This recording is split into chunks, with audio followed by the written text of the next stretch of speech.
Abandoned mine settlements in the hot and dry pampas in the north of Chile are silent witnesses of an important era of the country's industrial history.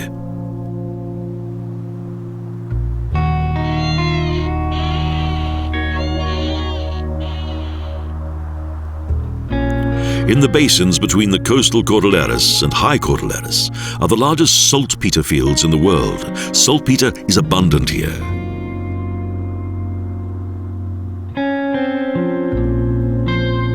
Chilean saltpeter is stored in the ground and is mixed with gypsum, sodium chloride, salt and sand.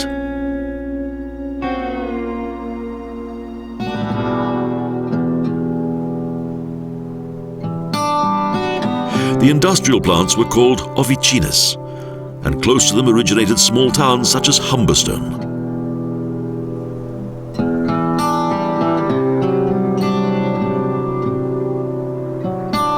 Here lived the workers and their families, and all comers were free to mine saltpeter and sell it to the mine owners.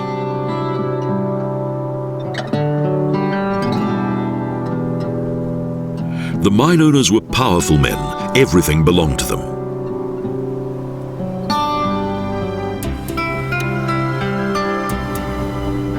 The humble houses, the shops, the bars, and the local entertainment facilities.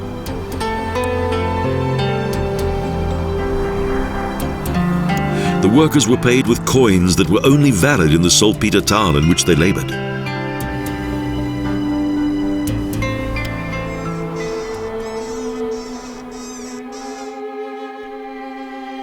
The Oficina Humberstone was named after Englishman James Humberstone, who had a church built here.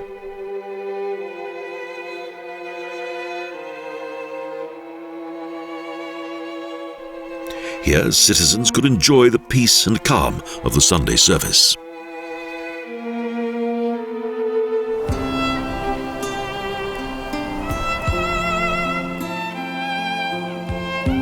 The town also had its own theatre, and at its high point up to 5,000 inhabitants.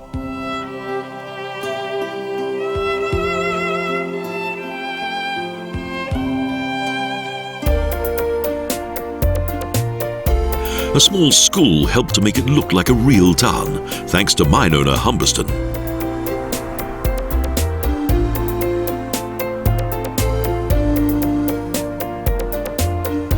He wanted to make something of the town, but at the expense of the workers.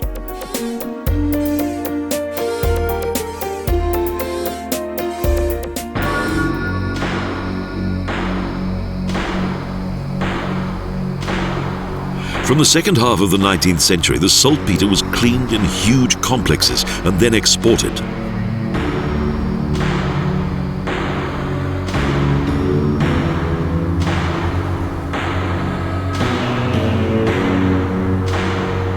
Saltpeter was used for the manufacture of gunpowder and explosive substances, later also for fertiliser.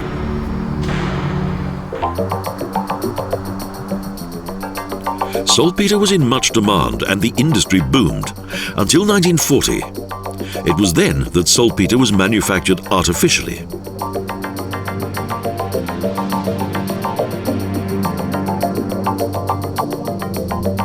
The towns were abandoned and fell into decay. Climatic influences and plundering transformed these remote places into ghost towns.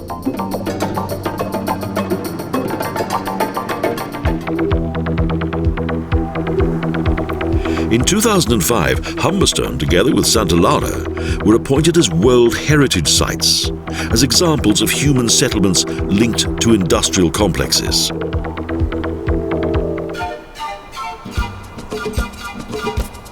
Little remains of the settlement of Humberstone Santa Laura.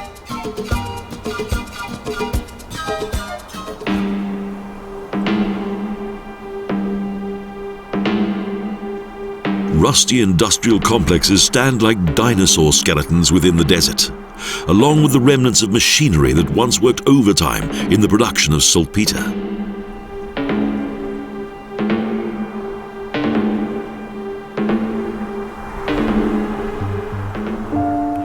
When in 1960 the mining of saltpeter finally came to an end, the industrial complexes gradually fell into ruins.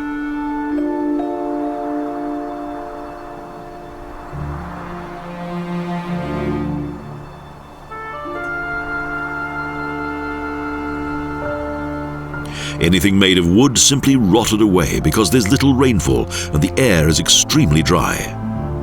And anything that could be easily removed was simply taken away.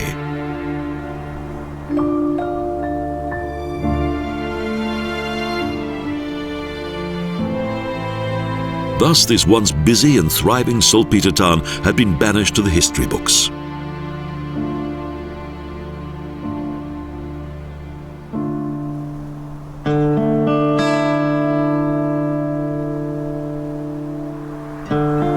The Oficina Santa Laura was inaugurated in 1872 and was in use for almost 90 years.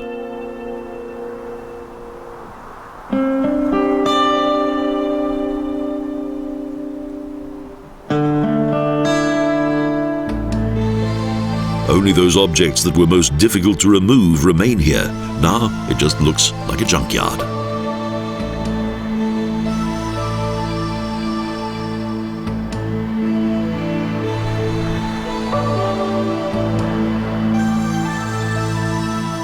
When walking between the remains of the complex in the glowing heat, it brings to mind how difficult it was for those who worked here to labor in such conditions.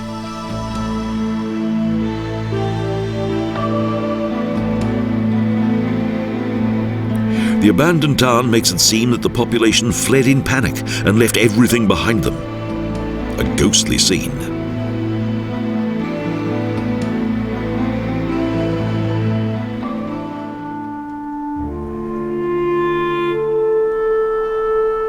The remains of these former industrial complexes demonstrates both where and how the fortune of a few was created at the expense of those who actually carried out the work.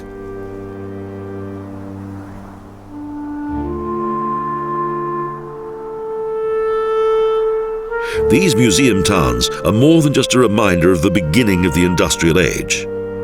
They're also a memorial to the exploitation of those who worked in them.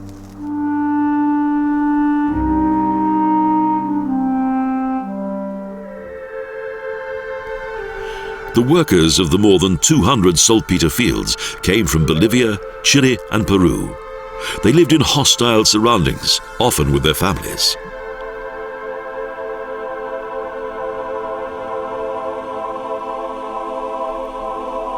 Santa Laura features the remains of machinery and workshops.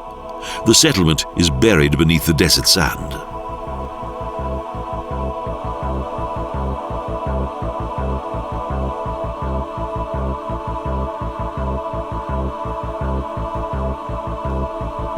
In contrast to Oficina Humberstone, where the settlements have been quite well preserved, the other industrial towns are no longer to be seen.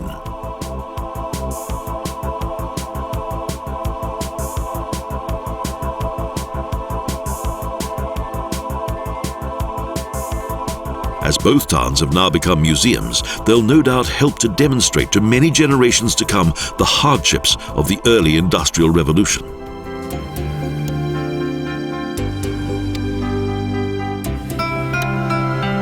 Oficina Humberstone and Oficina Santa Laura are the last abandoned mine settlements of the desert region of northern Chile, relics of a bygone industrial age that are well worth preserving.